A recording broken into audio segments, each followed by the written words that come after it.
Good morning, welcome to Breakfast with Charlie States and Naga Munchetti. Our headlines today: 11 million people in England will be living under the most severe Covid restrictions by next week. Nottinghamshire moves into Tier 3. West Yorkshire prepares to do the same. The leader of one of Britain's biggest unions warns the Labour Party is risking chaos after suspending Jeremy Corbyn. Good morning. England rugby boss Eddie Jones says the sport's been reduced to a laughingstock as 13 Barbarians players are charged for breaching Covid rules after leaving the squad bubble for successive nights out in London. Today may bring a little bit more sunshine across the northern half of the country, but get ready for some pretty wet and windy weather this weekend. I'll have the details.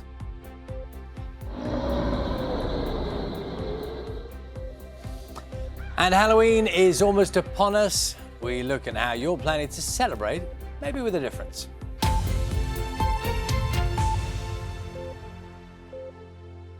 Good morning, it's Friday the 30th of October. Our top story today: West Yorkshire will be placed under the highest level of coronavirus restrictions from Monday, bringing the total number of people living under Tier 3 rules in England to more than 11 million, around a fifth of the population.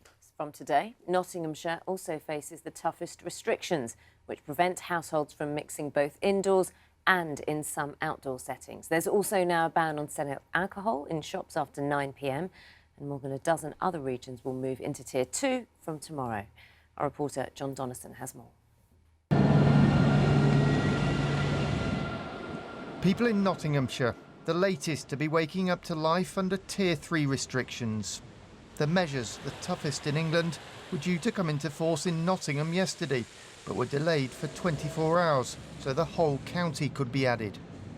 Although these are quite a stringent set of measures, it's what we're planning to do for a 28-day period to give Nottinghamshire the very best chance of turning things around, so that in the 4 weeks running into Christmas, we hope to be in a better place.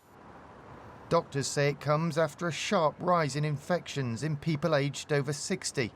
On Wednesday, there were more than 400 people being treated for Covid-19 in Nottinghamshire's hospitals, up 40% from the peak during the first wave of the virus.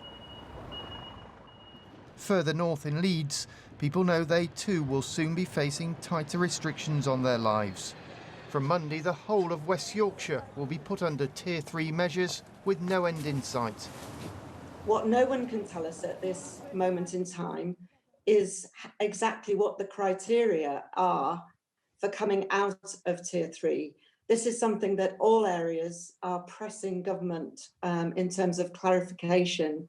Everyone is concerned going into the winter. For many, that winter looks set to be a long one.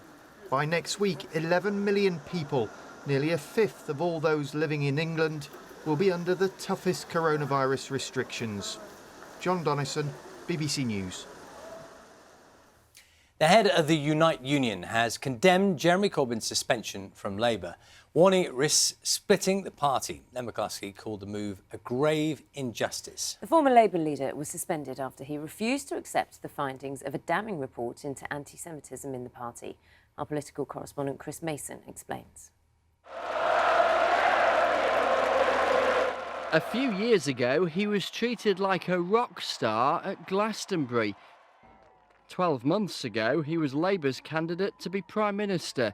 This morning, he finds himself kicked out, for now at least, of the party he's been a member of since he was a teenager. Very shocked and very disappointed. I've been in the Labour Party all my life. And I want to make it absolutely clear, anti-Semitism has no place whatsoever in our party or our movement. It was Mr Corbyn's response to yesterday's Equality and Human Rights Commission report that anti-Semitism had been dramatically overstated by opponents that prompted his suspension and provoked a backlash from his supporters. The leader of the Unite trade union, Len McCluskey, said it was an act of grave injustice which, if not reversed, will create chaos within the party and in so doing compromise Labour's chances of a general election victory. A split party, he said, will be doomed to defeat. But Sir Keir Starmer insisted the party had no choice but to act. I made it clear that we won't tolerate anti-Semitism or the denial of anti-Semitism through the suggestion that it's exaggerated or factional. And that's why I was disappointed with Jeremy Corbyn's response, and that is why appropriate action has been taken, which I fully support. After a crushing election defeat and the dark cloud of anti-Semitism allegations, Sir Keir does have to define himself as profoundly different from his predecessor. But in so doing, there is plenty of scope for turbulence. Chris Mason, BBC News at Westminster.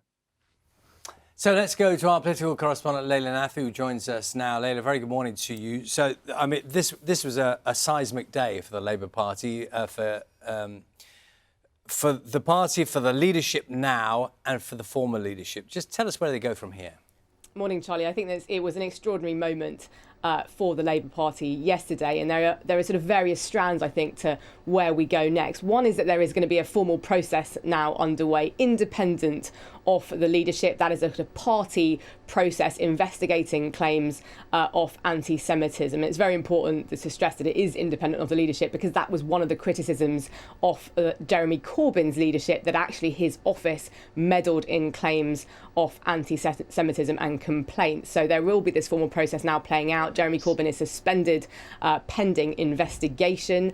That process could ultimately result in his expulsion. In terms of party unity, clearly there is a risk that old divisions could be reopened. You've had that warning from Len McCluskey, the Unite leader. Remember, Unite, one of Labour's biggest donors. Clearly some discomfort among Jeremy Corbyn's allies, John McDonnell, his former Chancellor, and a grouping of MPs calling for his reinstatement. But we haven't seen any mass resignations yet, and in some ways this does continue the Labour Party on the trajectory it has been on since Keir Starmer took over. And I think Keir Starmer does emerge from this emboldened. The party does demonstrate now that it does have a zero tolerance approach to anti-Semitism because of that quick action taken against Jeremy Corbyn yesterday. And I think if there were any lingering doubts that this was a party under new management, as Keir Starmer has said, those doubts have very much gone away.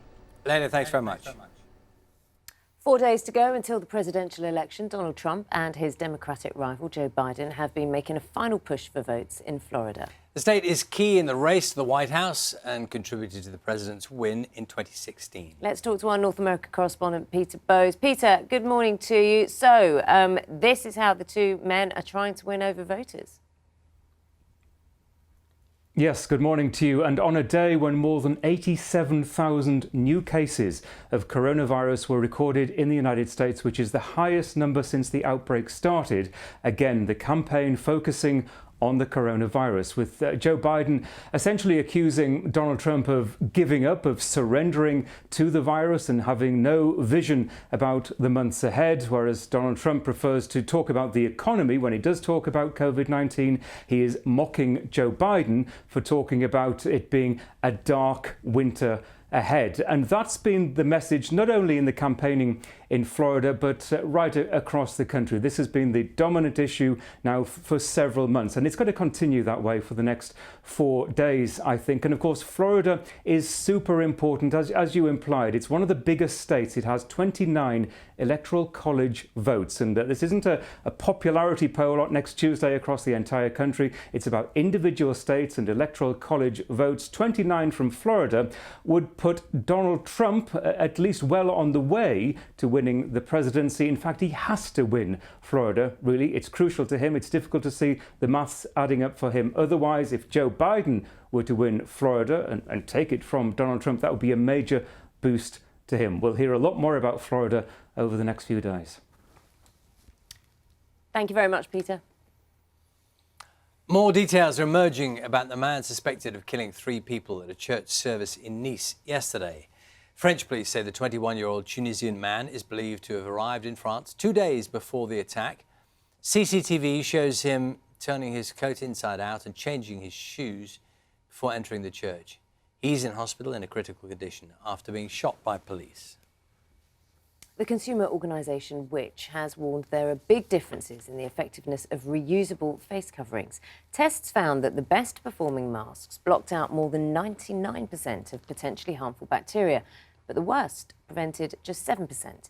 Research also showed that masks with multiple layers were more effective than single-layer masks at filtering particles, and almost all face coverings were better at filtering particles after being washed.